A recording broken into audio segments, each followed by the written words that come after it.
ইসলাম কি? আমরা স্বাভাবিকভাবে কেউ যদি বলে, আমরা বলি যে ইসলাম শান্তির ধর্ম। সত্যিকার অর্থে ইসলাম শান্তির ধর্ম, কিন্তু ইসলাম অর্থ শান্তি না।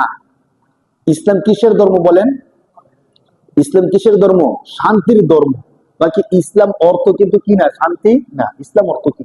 ইসলাম অর্থ আত্মসমর্পণ করা। ইসলাম অর্থ কি বলেন?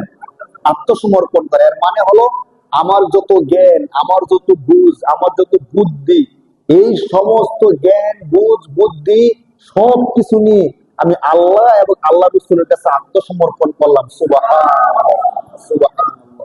আমার জ্ঞান যাই বলুক, আমার বুদ্ধি যা কিছু বলুক, আল্লাহ যদি কোনো কিছু বলে সেখানে আমি জ্ঞান অথবা যুক্তি দাঁড় করাবো না। আমি প্রাধান্য দিব কাকে? আল্লাহকে। আমি কাকে প্রাধান্য দিব বলেন? আল্লাহকে। এখন আমার সামনে জরুরি একটা কাজ সামনে চলে আসছে, মসজিদে আজান হয়ে গেছে। এখন আমি জরুরি কাজটা করবো নাকি নামাজটা পড়বো? আমি নামাজটা পড়বো। কোনটা পড়বো বলেন? এর নাম হলো ইসলাম, আত্মসমর্পণ করা। কারণ আমি আল্লাহর কাছে কি করছি? আত্মসমর্পণ করছি। আর কেউ যদি আত্মসমর্পণ করে তখন তার বিধান কি? যার কাছে আত্মসমর্পণ করে সে যা বলে তাই মানতে হয়। দুইটা সেনাবাহিনী যুদ্ধ লাগছে, দুই দেশের দুইটা সেনাবাহিনী যুদ্ধ লাগছে।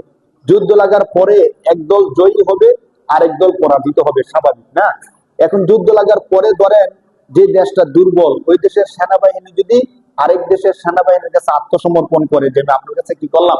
আত্মসমর্পণ করলাম, আমাদেরকে আর মাইরেন না। আচ্ছা ঠিক আছে, আপনাদেরকে মারবো না, আপনারা আত্মসমর্পণ করছেন। এখন যারা আত্মসমর্পণ করছে তারা কি তাদের নিজের ইচ্ছে কিছু করতে পারবে? পারবে না। যাদের কাছে আত্মসমর্পণ করছে তারা যা বলবে তাই করতে হবে।